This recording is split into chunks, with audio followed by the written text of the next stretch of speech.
Selamat malam jiwa yang lelah. Mari kita simpan semua cerita hari ini di ambang pintu kamar. Biarkan kegelapan di luar sana menjadi selimut pelindungmu. Dan biarkan keheningan malam ini menjadi musik yang paling merdu bagi pikiranmu. Tidak ada lagi yang perlu kamu kejar, tidak ada lagi yang perlu kamu buktikan. Saat ini, satu-satunya tugasmu hanyalah membiarkan dirimu sendiri untuk merasa aman, merasa tenang, dan perlahan-lahan hanyut. Kini, bayangkan kamu berada di tengah sebuah danau di malam hari. Airnya berwarna hitam pekat, namun sangat jernih dan sangat tenang. Tidak ada angin, tidak ada suara. Kamu sedang berbaring di atas sebuah perahu kecil yang sangat empuk, dialasi oleh bulu-bulu halus yang hangat. Perahu ini bergoyang sangat perlahan, ke kiri dan ke kanan, mengikuti riak air yang hampir tidak terasa. Langit di atasmu penuh dengan bintang, tapi matamu terlalu lelah untuk menatapnya. Kamu hanya ingin membiarkan kelopak matamu menutup. Setiap kali perahu bergoyang ke kiri, kamu merasa bagian kiri tubuhmu mati rasa karena rileks. Setiap kali perahu bergoyang ke kanan, kamu merasa bagian kanan tubuhmu kehilangan semua ketegangannya. Sekarang, bayangkan sebuah bola cahaya kecil yang sangat redup di tengah dahimu. Bola cahaya ini mulai berputar pelan, searah jarum jam, dan seiring putarannya, ia menarik semua sisa pikiranmu masuk ke dalamnya. Semua gambar, semua suara, semua kata-kata hari ini terhisap masuk ke dalam titik cahaya kecil itu, hingga akhirnya titik itu mengecil, dan padam. Sekarang hanya ada kegelapan yang nyaman. Kegelapan yang memelukmu seperti pelukan seorang ibu. Kegelapan yang berkata bahwa kamu aman. Kamu sangat aman. Ucapkan kalimat ini di dalam hati, semakin lama semakin lambat, hingga suaranya menghilang menjadi keheningan. Aku tidak perlu terjaga lagi. Tubuhku tahu cara untuk tidur. Pikiranku menyerah pada malam, aku tenggelam, aku jatuh, aku tidur. Jangan mencoba untuk tidur. Biarkan tidur yang datang menjemputmu. Biarkan ia menarikmu perlahan ke bawah, ke dasar samudra ketenangan yang tanpa mimpi, tanpa suara, hanya istirahat yang murni. 10. Seluruh ototmu mati rasa. 9. Kesadaranmu mulai kabur. 8. Nafasmu sangat berat dan dalam. 7. Tidurlah. 6. Lupakan kata-kataku. 5. Hanya ada keheningan. Dan sekarang, aku akan bacakan sebuah dongeng sebelum tidur untuk kamu, untuk menemani tidurmu setelah melewati hari yang panjang dan melelahkan.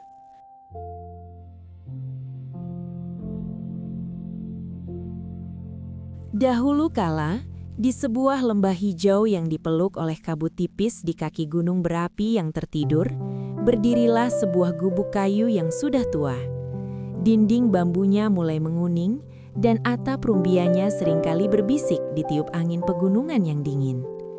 Di sanalah hidup seorang wanita tua bernama Mbok Srini.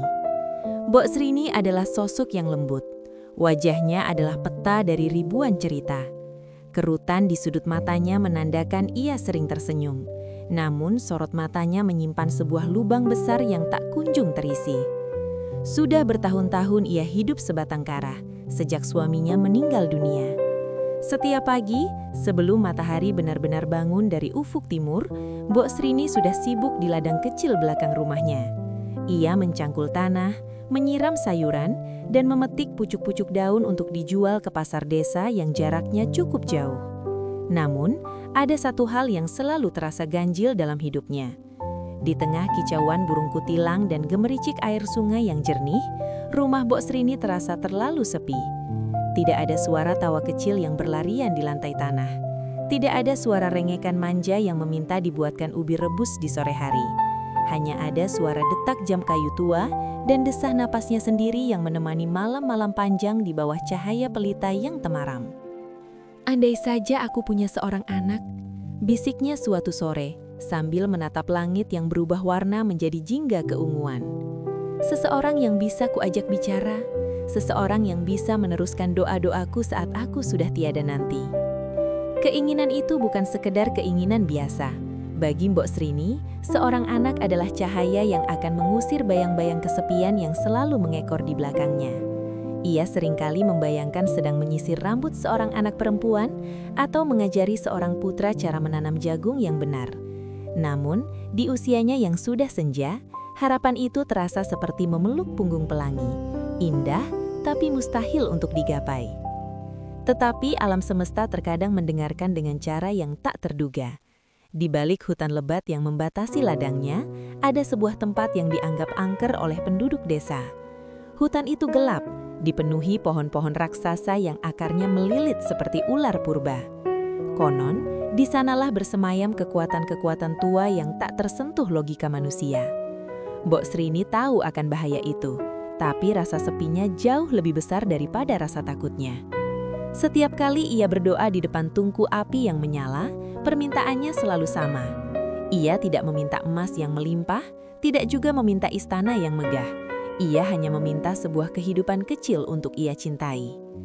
Pada suatu malam yang sangat hening, ketika bulan purnama menggantung rendah dan terlihat begitu besar, Mbok Srini merasakan firasat yang aneh. Angin tidak lagi berdesir, serangga malam mendadak bungkam, seolah-olah seluruh hutan sedang menahan napas menunggu sesuatu yang besar akan terjadi. Mbok Srini berdiri di depan jendela gubuknya, menatap ke arah hutan hitam di lereng gunung.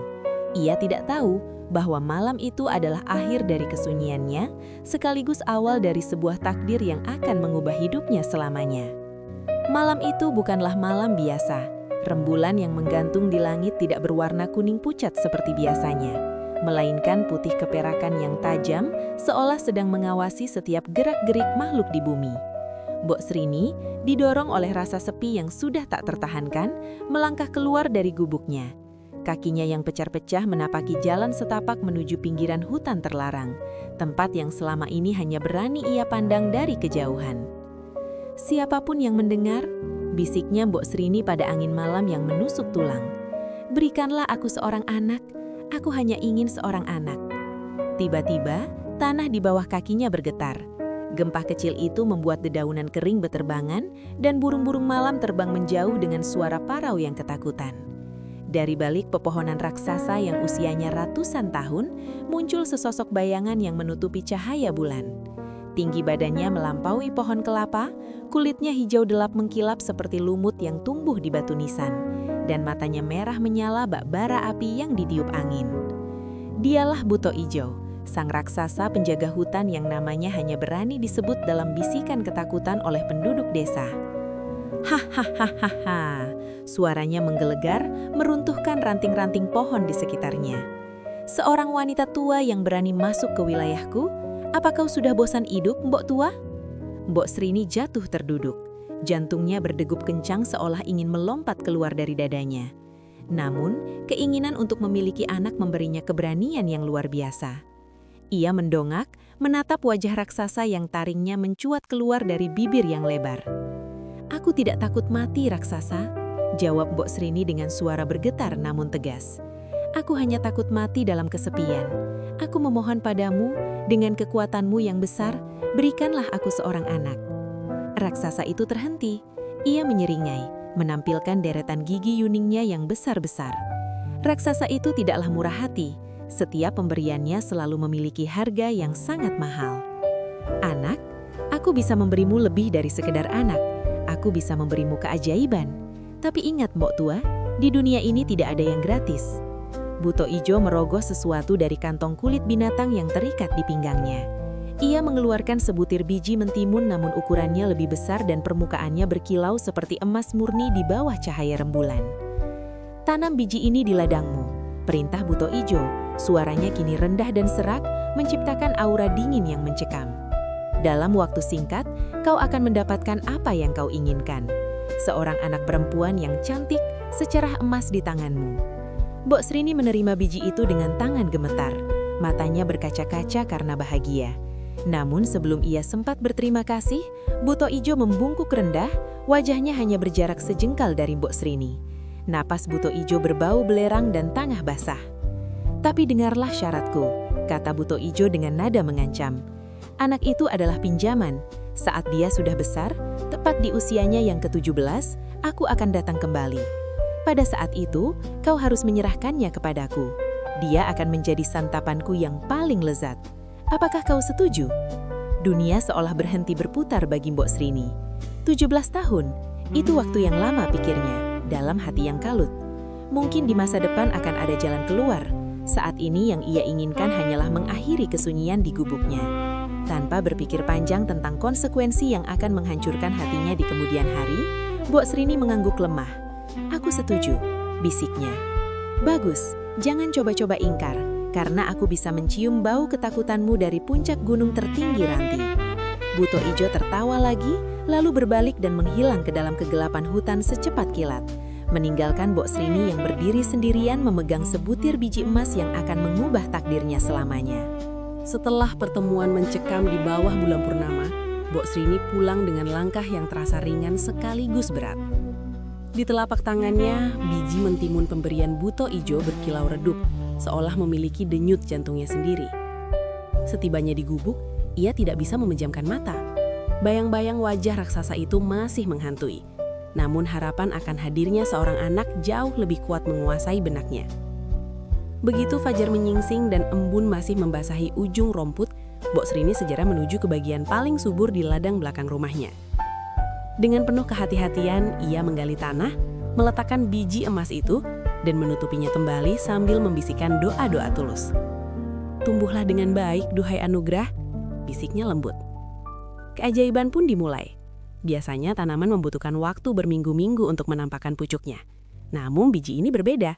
Hanya dalam hitungan jam, tanah mulai retak dan sebatang tunas hijau zamrud muncul ke permukaan. Mbok Srini terperangah. Ia menyaksikan dengan mata kepala sendiri bagaimana batang itu merambat dengan cepat, daun-daunnya melebar, dan bunga-bunga kuning cerah mulai bermekaran, menebarkan aroma harum yang tidak pernah ia kenal sebelumnya. Di tengah rimbunnya dedaunan, muncul satu buah mentimun yang sangat berbeda. Buah itu tumbuh dengan kecepatan yang luar biasa. Jika mentimun biasa berwarna hijau, yang satu ini berwarna kuning keemasan yang sangat menyilaukan. Semakin hari, buah itu semakin besar, hingga ukurannya melampaui ukuran bayi manusia. Beratnya membuat batang tanaman itu merunduk, namun tidak pernah patah. Suatu pagi, saat sinar matahari pertama menyentuh permukaan buah emas tersebut, terdengar suara gemeretak yang halus. Buah itu seolah-olah sudah siap untuk dipetik. Dengan tangan yang gemetar karena haru dan sedikit rasa takut, Mbok Srini memetik mentimun raksasa itu dan membawanya masuk ke dalam gubuk.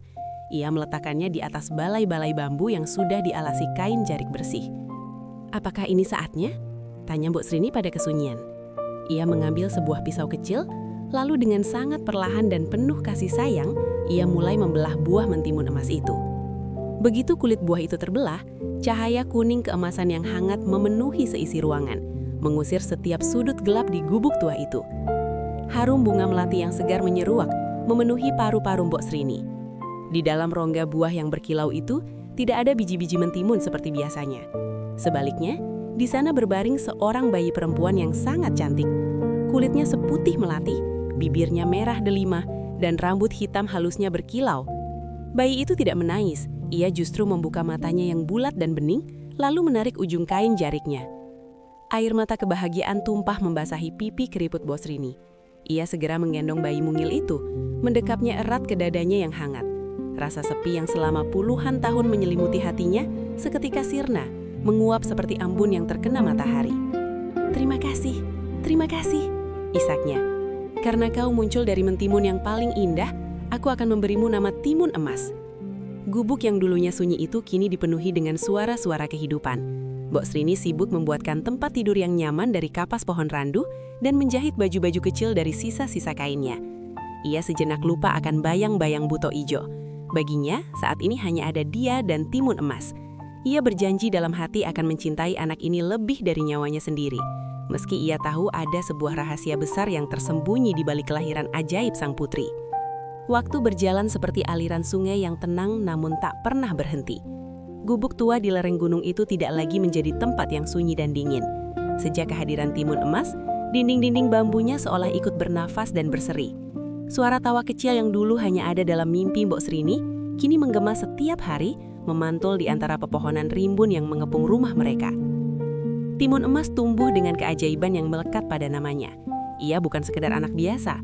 Pertumbuhannya sangat cepat, seolah-olah alam semesta sendiri yang memberinya nutrisi. Kulitnya tetap berkilau seperti emas murni di bawah sinar matahari, dan rambutnya hitam legam, jatuh terurai seperti sutra yang paling halus. Namun yang paling membuat Mbok Srini bangga bukanlah kecantikan fisiknya, melainkan kecerdasan dan kelembutan hatinya.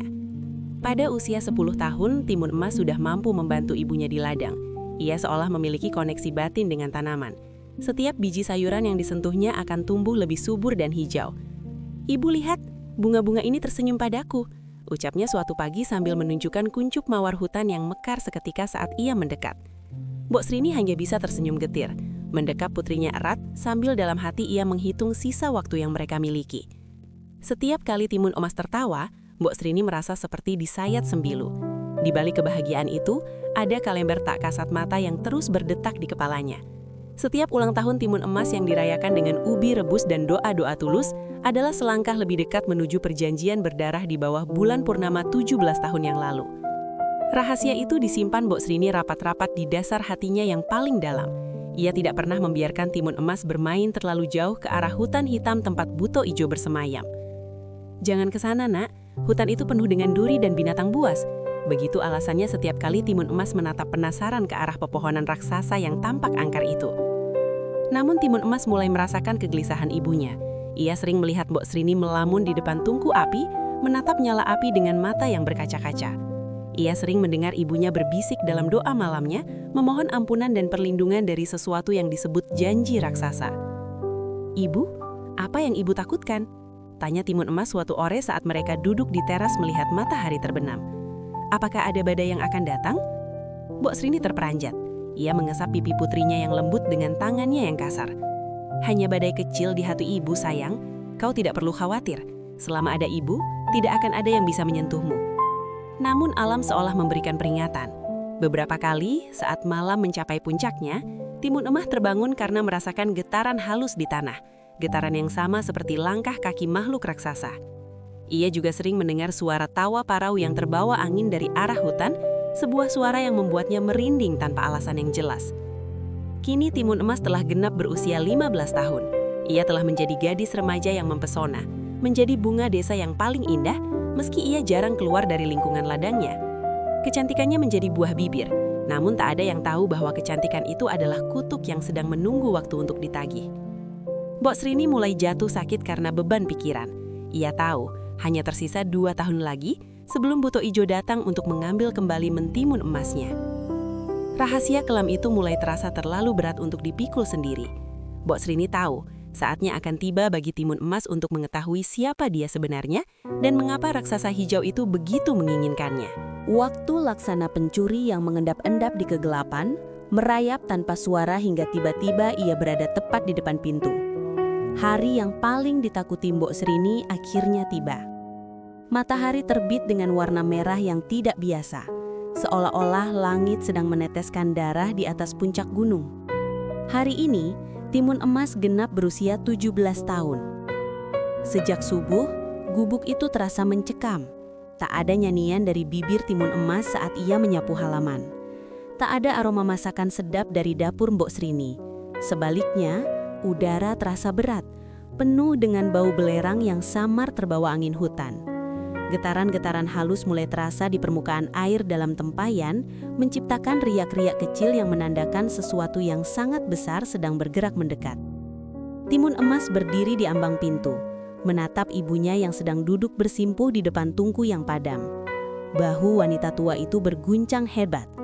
Isak tangis yang selama bertahun-tahun ia bendung kini pecah, merobek kesunyian pagi.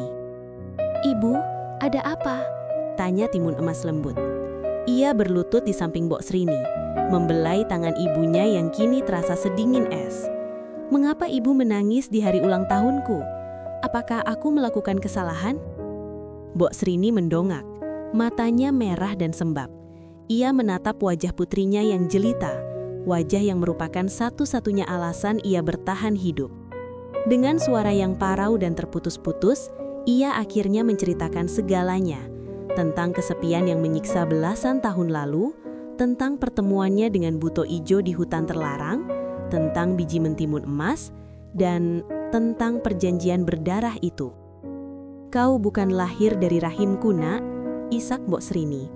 "Kau adalah anugerah dari bumi, namun kau terikat oleh janji yang mengerikan. Hari ini, raksasa itu akan datang. Ia datang bukan untuk merayakan umurmu, tapi untuk menagih tubuhmu sebagai makanannya." Dunia seolah runtuh di bawah kaki Timun Emas. Ia terpaku, lidahnya keluh.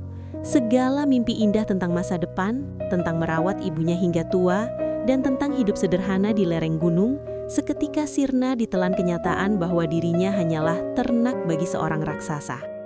Tiba-tiba, suara tawa yang sangat dikenal Mbok Srini meledak dari kejauhan, mengguncang pepohonan dan meruntuhkan beberapa genting gubuk mereka.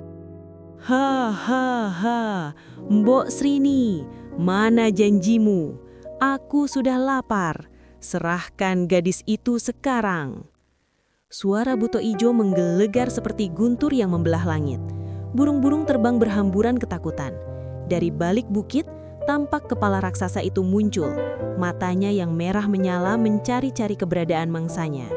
Langkah kakinya yang berat membuat bumi berdentum-dentum, dentum-dentum. Setiap langkahnya semakin dekat. Setiap detaknya memperpendek sisa hidup mereka. Timun Emas gemetar hebat. Namun di tengah ketakutannya, sebuah api keberanian menyala di matanya. Ia tidak ingin mati sia-sia sebagai santapan. Ia tidak ingin melihat ibunya menderita lebih jauh lagi. "Ibu, aku tidak akan menyerah," bisik Timun Emas sambil menggenggam tangan ibunya. "17 tahun ibu merawatku dengan cinta, aku tidak akan membiarkan raksasa itu menghancurkannya begitu saja." Mbok Srini segera bangkit. Ia ingat pesan dari mimpinya beberapa malam lalu, tentang seorang petapa sakti. Ia mengambil sebuah bungkusan kain lusuh yang telah ia siapkan dengan penuh air mata dan doa. "Lari, Nak, lari lewat pintu belakang," teriak Mbok Srini sambil menyerahkan bungkusan itu. "Jangan menoleh ke belakang, di dalam sini ada harapanmu. Gunakan satu persatu saat kau dalam bahaya. Larilah sejauh mungkin, jangan biarkan dia menangkapmu." Dengan air mata yang mengalir deras, Timun Emas memeluk ibunya untuk terakhir kali. Lalu ia berlari menembus semak belukar meninggalkan gubuk yang kini mulai dihancurkan oleh tangan-tangan raksasa buto ijo. Perburuan maut telah dimulai. Hutan yang biasanya menjadi taman bermain bagi Timun Emas kini berubah menjadi labirin yang mengancam. Akar-akar pohon yang menonjol seolah sengaja ingin menjenggal langkah kakinya yang kecil. Dan semak berduri mengoyak ujung kainnya. Namun Timun Emas terus berlari. Di dalam benaknya, suara menggelegar buto ijo masih mengiang, menghancurkan sisa-sisa kedamaian di gubuknya. Sesuai pesan rahasia ibunya, Timun Emas tidak langsung berlari menjauh, melainkan mendaki jalan setapak yang curam menuju puncak Gunung Merapi. Di sana, di balik air terjun yang tersembunyi oleh kabut abadi, hiduplah seorang petapa sakti yang konon bisa melihat masa lalu dan masa depan. Mbok Srini telah menemuinya secara rahasia beberapa hari sebelumnya, namun kini Timun Emas harus menjemput sendiri senjata untuk takdirnya. Napas Timun Emas tersengal-sengal, dadanya terasa panas seperti terbakar. Setiap kali ia merasa ingin menyerah, ia menatap bungkusan kain lusuh pemberian ibunya yang didekapnya erat-erat di dada. Ia tidak boleh gagal. Jika ia tertangkap, bukan hanya nyawanya yang hilang, tapi hancur pula seluruh harapan dan pengorbanan Mbok Srini. Setelah perjalanan yang melelahkan, ia tiba di sebuah goa yang mulutnya tertutup oleh tirai air yang jernih. Di sana, duduk seorang pria tua dengan janggut putih panjang yang menjuntai ke tanah. Matanya terpejam, namun ia seolah sudah menunggu kedatangan sang gadis emas. Kau datang juga, Cah Ayu, ucap sang petapa tanpa membuka mata. Suaranya tenang, kontras dengan gemuruh jantung Timun Emas. Kakek, tolonglah aku, isak Timun Emas sambil bersimpuh. Raksasa itu datang untuk mengambil nyawaku. Ibuku bilang kau memiliki cara untuk menghentikannya. Sang petapa membuka mata. Sorot matanya begitu bening, mencerminkan kebijaksanaan berabad-abad. Ia mengulurkan tangan, menyerahkan 4 kantong kecil yang terbuat dari kain mori putih. Kantong-kantong itu tampak biasa, namun Timun Emas merasakan getaran energi yang aneh saat menyentuhnya. Dengarlah baik-baik, nak. Kekuatan buto ijo berasal dari kemarahan dan kerakusannya. Kau tidak bisa melawannya dengan pedang atau kekuatan fisik. Kau harus melawannya dengan apa yang disediakan oleh bumi. Di dalam 4 kantong ini ada biji mentimun, jarum, garam, dan terasi. Mereka terlihat sederhana, namun di tangan seseorang yang hatinya tulus dan penuh keberanian, mereka akan menjadi senjata yang tak terbayangkan. Timun Emas menerima kantong-kantong itu dengan tangan gemetar. Kakek, bagaimana aku menggunakannya? Gunakan hanya saat maut sudah tepat di belakang lehermu. Jangan ragu, percayalah pada kekuatan alam yang melahirkanmu. Ingat, kau bukan sekedar santapan bagi raksasa. Kau adalah putri dari mentimun emas yang diberkati oleh bumi. Sekarang, pergilah, waktumu hampir habis. Tepat saat itu, bumi kembali berguncang hebat. Dari kejauhan tampak pohon-pohon di lereng gunung tumbang satu persatu, membentuk jalur kehancuran yang lurus menuju ke arah goa. Buto Ijo telah berhasil mencium bau harum timun emas dan ia tidak akan berhenti sampai perutnya kenyang. Lari, larilah sekencang mungkin manis. Semakin kau berlari, dagingmu akan semakin kenyal untuk kumakan. Hahaha. Suasana hutan yang biasanya damai kini berubah menjadi neraka bagi Timun Emas. Suara langkah kaki buto ijo, dentum, dentum, terdengar seperti detak lonceng kematian yang semakin cepat. Raksasa itu tidak lagi sekedar berjalan. Ia melompat-melompati bukit-bukit kecil, menghancurkan apapun yang menghalangi jalannya dengan sekali kibasan tangan. Pohon-pohon beringin yang telah berdiri ratusan tahun patah seperti ranting kering di bawah kakinya. Tunggu aku, Timun Emas. Kau tidak bisa lari dari takdirmu. Suara buto ijo menggelegar, membuat telinga Timun Emas berdenging. Bau busuk dari nafas raksasa itu mulai tercium, bercampur dengan aroma tanah yang terbongkar. Timun Emas berlari melintasi padang rumput yang luas. Keringat bercucuran di pelipisnya dan nafasnya mulai tersengal-sengal. Saat ia menoleh ke belakang, ia melihat sosok hijau raksasa itu hanya berjarak beberapa ratus meter saja. Wajah buto ijo yang mengerikan tampak menyeringai. Air liurnya menetes, membakar rumput yang ia pijak. "Sekarang!" bisik Timun Emas pada dirinya sendiri. Tangannya yang gemetar merogoh kantong pertama yang diberikan sang pertapa. Ia mengeluarkan segenggam biji mentimun. Dengan segenap tenaga dan doa yang ia kumpulkan dari sisa keberaniannya, Timun Emas melemparkan biji-biji itu ke arah belakang, tepat ke jalur yang akan dilewati sang raksasa. "Wahai alam, lindungilah aku!" teriaknya. Seketika terjadi keajaiban yang sulit dipercaya oleh akal manusia. Biji-biji yang jatuh ke tanah itu tidak menunggu waktu untuk tumbuh. Dalam hitungan detik, tunas-tunas raksasa muncul dari dalam tanah, merambat dengan kecepatan kilat seperti ular-ular hijau yang lapar. Batang-batang mentimun itu tumbuh menjadi sangat besar, melilit satu sama lain hingga membentuk sebuah jaring labirin yang sangat luas dan rapat. Hanya dalam sekejap, padang rumput itu telah berubah menjadi ladang mentimun raksasa. Buah-buahnya bermunculan, ukurannya sebesar gentong air, berwarna hijau segar dengan aroma yang sangat menggoda. Buto ijo yang sedang berlari kencang terkejut. Ia tertahan oleh lilitan batang mentimun yang kuat. Namun, alih-alih marah, sifat serakah raksasa itu muncul. Ia melihat buah-buah mentimun yang begitu banyak dan segar. Perutnya yang lapar sejak tadi pagi mulai bergejolak. "Hah, kau pikir ini bisa menghentikanku? Kau justru memberiku hidangan pembuka yang lezat." Tertawa rakus buto ijo. Ia mulai memetik mentimun-mentimun itu dan memakannya dengan lahap. 1, 2, 10 buah ia telan bulat-bulat. Kerakusannya membuat ia lupa sejenak akan mangsa utamanya. Timun Emas tidak menyia-nyiakan kesempatan itu. Ia terus berlari sekencang mungkin menjauhi ladang mentimun ajaib tersebut. Ia tahu ladang itu hanya akan menghambat sang raksasa sementara waktu. Di balik punggungnya, ia masih mendengar suara kunyahan buto ijo yang menjijikan. Namun, kebahagiaan Timun Emas hanya bertahan sebentar. Setelah merasa kenyang, buto ijo tersadar. Dengan satu hentakan kaki yang kuat, ia menghancurkan sisa-sisa ladang mentimun itu hingga hancur berkeping-keping. Permainan yang bagus, gadis kecil. Tapi sekarang, aku sudah kenyang dan siap untuk hidangan utamanya. Teriak buto ijo yang kini justru memiliki tenaga tambahan dari mentimun yang ia makan. Langkah sang raksasa kembali terdengar, kali ini lebih cepat dan lebih penuh amarah. Timun Emas meraba kantong kedua di pinggangnya. Kantong berisi jarum. Ia tahu tantangan berikutnya akan jauh lebih berat.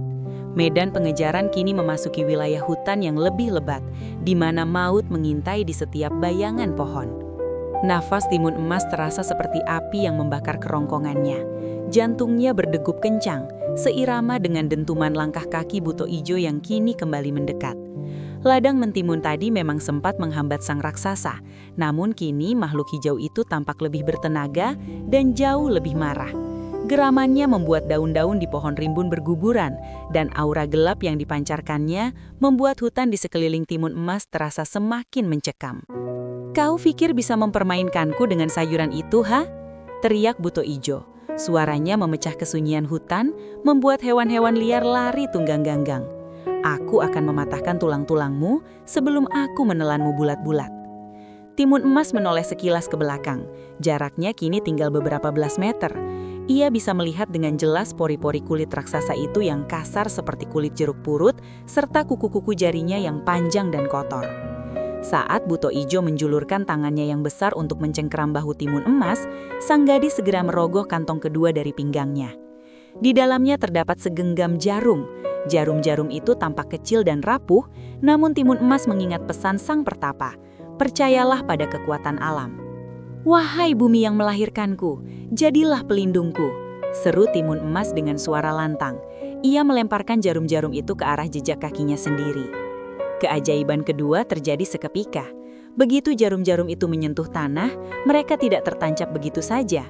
Tanah bergejolak, dan dari sana muncul 1000 batang bambu yang tumbuh melesat ke langit dalam hitungan detik. Bukan bambu biasa, melainkan bambu ori yang batangnya dipenuhi duri-duri panjang sekeras baja dan ujungnya runcing seperti ujung tombak yang baru diasah. Dalam sekejap, sebuah hutan bambu yang sangat rapat dan berduri telah memisahkan Timun Emas dengan buto ijo. Raksasa yang sedang berlari dengan kecepatan penuh tidak sempat mengerem langkahnya. Brak! Keras! Tubuh besar buto ijo menabrak barisan bambu runcing tersebut. Suara teriakan kesakitan yang memekakan telinga meledak di tengah hutan. Duri-duri bambu yang tajam menusuk kulit hijau yang tebal, merobek dagingnya dan mengunci gerakannya. Buto ijo meronta-ronta, namun semakin ia bergerak, semakin banyak bambu yang melilit dan menusuk tubuhnya. Darah hijaunya yang kental menetes ke tanah dengan aroma yang anyir. "Ah, keparat kau gadis mentimun, bambu-bambu sialan ini!" Melolong raksasa itu kesakitan, mencoba mematahkan batang-batang bambu itu dengan tangannya yang mulai berdarah. Timun Emas terus berlari tanpa menoleh lagi. Meskipun hatinya sedikit ciut mendengar teriakan kesakitan itu, ia tahu bahwa ini adalah satu-satunya cara untuk bertahan hidup. Ia melewati jalan setapak yang semakin menurun, menuju ke arah dataran rendah yang berbatasan dengan pantai selatan. Namun buto ijo bukan raksasa biasa. Kekuatannya yang dahsyat memungkinkannya untuk bertahan dari luka-luka tersebut. Dengan kemarahan yang meluap, ia menggunakan tinjunya yang seberat batu besar untuk menghantam hutan bambu itu hingga rata dengan tanah. Meskipun badannya penuh dengan luka tusukan dan duri yang masih menancap, ia terus merangkak keluar dan kembali mengejar. Langkah kakinya kini lebih lambat karena terluka, namun setiap langkahnya membawa niat membunuh yang jauh lebih besar.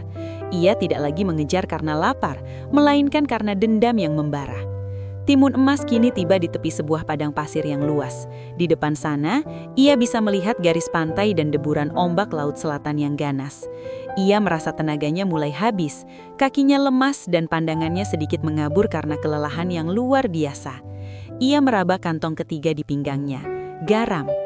"Tinggal sedikit lagi," bisiknya pada diri sendiri, mencoba memompa semangat yang hampir padam. Ibu menungguku pulang, aku tidak boleh mati di sini. Di belakangnya, bayangan raksasa yang kini berlumur darah hijau itu mulai menutupi cahaya matahari sore. Pertarungan hidup dan mati ini hampir mencapai puncaknya. Angin asin mulai menusuk hidung Timun Emas, membawa suara deburan ombak yang beradu dengan karang. Ia telah sampai di ujung daratan, sebuah pantai dengan pasir hitam yang luas dan tak bertepi. Di depannya hanya ada hamparan samudra selatan yang ganas, dengan gelombang setinggi rumah yang siap menelan apapun. Timun Emas terhenti. Ia terjebak. Di depannya adalah air yang mematikan, dan di belakangnya adalah maut yang mengejar. Dentung, dentung, dentung. Buto ijo muncul dari balik pepohonan pantai dengan kondisi yang mengerikan.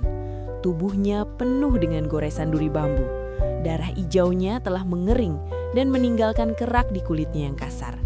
Matanya kini tidak lagi merah menyala, melainkan hitam gelap penuh kebencian. Ia tidak lagi tertawa. Setiap nafas yang keluar dari hidungnya yang besar adalah uap panas kemarahan. "Kau sudah sampai di ujung duniamu, Timun Emas," geram Buto Ijo. Suaranya kini lebih berat, bergetar seperti guntur di tengah laut. Tidak ada lagi hutan tempatmu bersembunyi. Tidak ada lagi pohon untukmu berlari. Sekarang menyerahlah. Raksasa itu melangkah maju.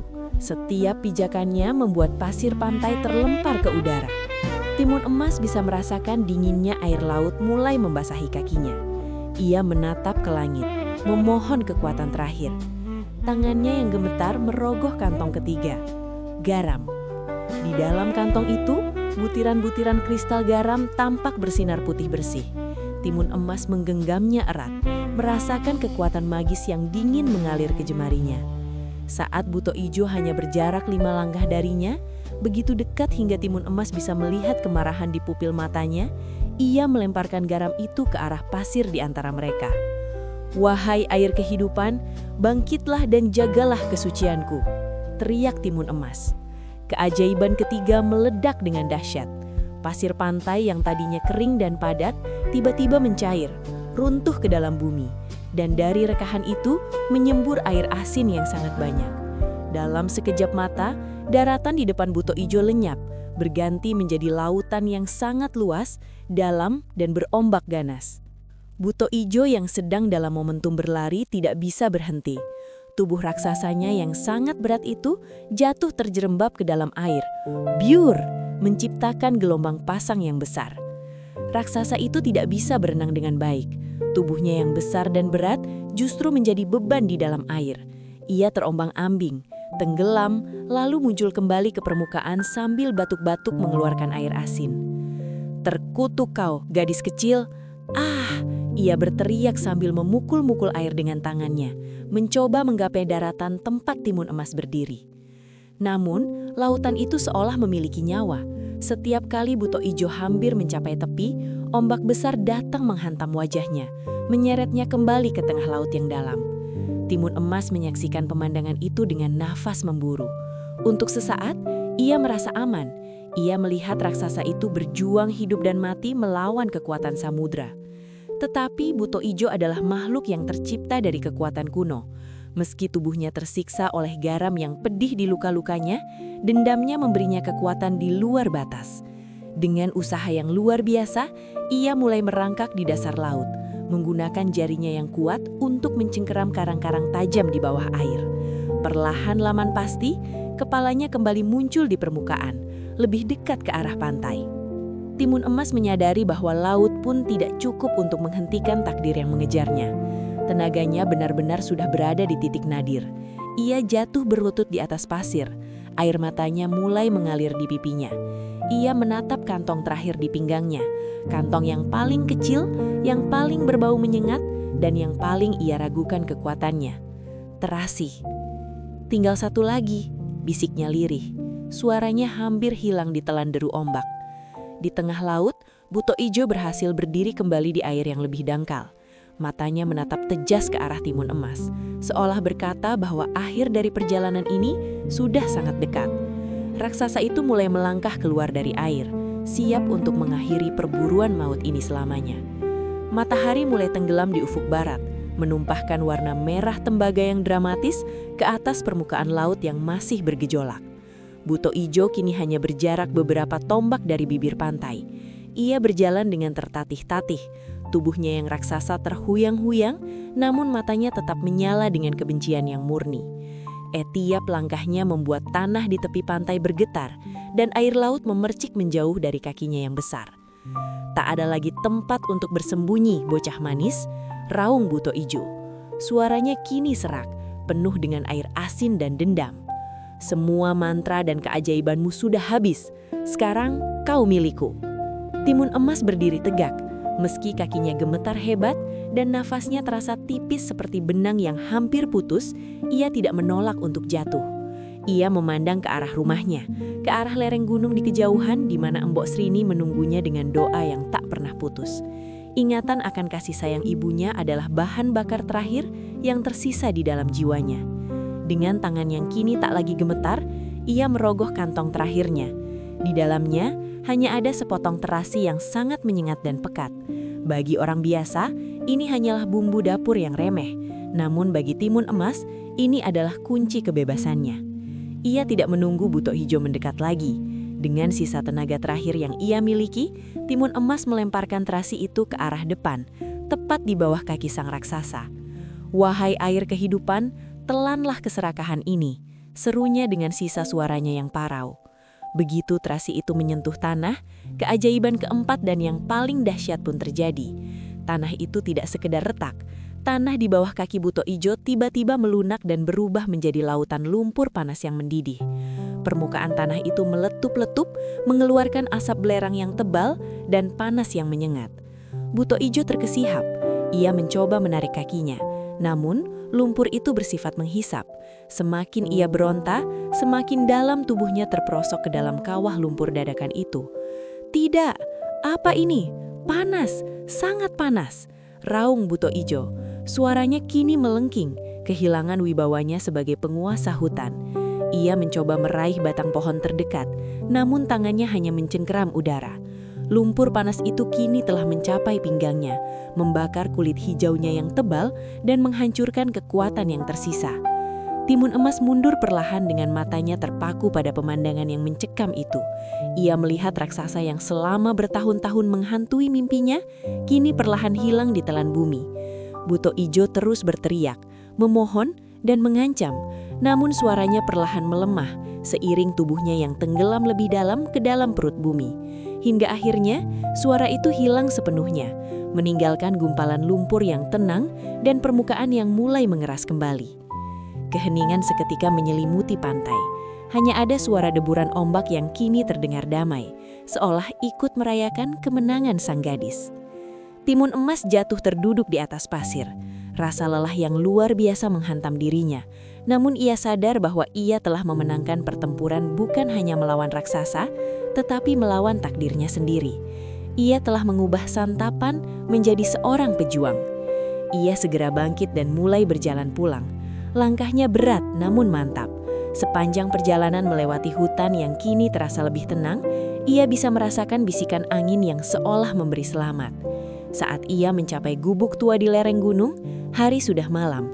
Dari kejauhan, ia melihat pelita kecil yang menyala di jendela, cahaya yang selalu dijaga oleh Embok Srini untuk menunggunya kembali.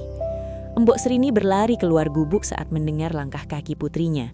Begitu ia melihat Timun Emas berdiri di sana, utuh dan selamat, ia menangis dan memeluk putrinya dengan erat. Mereka berdua menangis dalam pelukan yang hangat, melepaskan segala ketakutan yang telah mereka pendam selama 17 tahun. Mulai malam itu, tidak ada lagi ketakutan akan raksasa, tidak ada lagi janji-janji yang mengikat nyawa. Mereka hidup bahagia dalam kesederhanaan, dan nama Timun Emas pun melegenda, bukan lagi sebagai gadis yang diburu, melainkan sebagai simbol keberanian seorang anak yang mampu menaklukkan takdirnya sendiri. Dan sekarang waktunya untuk tidur, karena hari sudah larut. Pikirkan satu huruf acak, S. Bayangkan sandal, sabun, semut, sepatu, sungai. Pikirkan satu huruf lagi, T. Bayangkan topi, tali, tikar, tirai, tidur. Sekarang, jangan lagi memikirkan kata-kata. Biarkan pikiranmu menjadi seperti radio yang kehilangan sinyal, hanya ada suara dengungan halus yang menenangkan. Tubuhmu sudah sangat berat. Kamu tidak bisa lagi merasakan tempat tidurmu, karena kamu sudah menyatu dengannya. Kamu adalah bagian dari malam. Kamu adalah bagian dari keheningan ini. Turun, turun, turun. Ke dalam kegelapan yang paling nyaman yang pernah kamu rasakan. Tidak ada suara lagi, tidak ada cahaya lagi. Hanya ada istirahat yang sempurna. Lupakan namamu, lupakan harimu. Tidurlah sekarang, tidur, tidur.